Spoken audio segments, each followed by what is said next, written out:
রাসূলুল্লাহ সাল্লাল্লাহু আলাইহি ওয়াসাল্লাম একেবারে ক্লিয়ার কাট বলেছেন তাবিজ শিরক। তবে তাবিজ শিরক, তাবিজ শিরক অনেকগুলো হাদিস আছে। তাবিজকে জায়েজ বলেছেন কোরআনের আয়াতের তাবিজ। সাহাবীরা তাবিজ দেখলে ছিঁড়ে ফেলতেন। হযরত আব্দুল্লাহ ইবনে আমর ইবনে আল-আস থেকে রওয়ায়াত আছে, সনদগত একটু দুর্বলতা আছে। আল্লাহ রাসূল সাল্লাল্লাহু আলাইহি ওয়াসাল্লাম একটা দোয়া শিখিয়ে দেন, আউযু বিকালিমাতিল্লাহিত তাম্মাতি মিন গাযাবিহি ওয়া ইকাবিহি ওয়া মিন শাররি ইবাদিহি ওয়া মিন হামাযাতিশ শায়াতিন ওয়া আন ইয়াহদুরুন। এটা রায়বিলাতে পাবেন।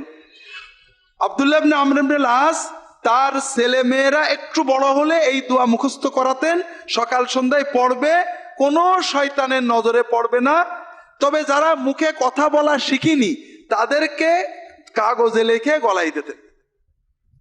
এটা একদিকে যেমন কাগজে লিখে দেওয়ার দলিল হিসেবে পেশ করা হয়, এটা কিন্তু দলিল যে যারা মুখে কথা বলা শিখেছে তাদের আর দেওয়া যাবে না, তাদের দোয়া শিখিয়ে দিতে হবে, মুখ দিয়ে বলাতে হবে।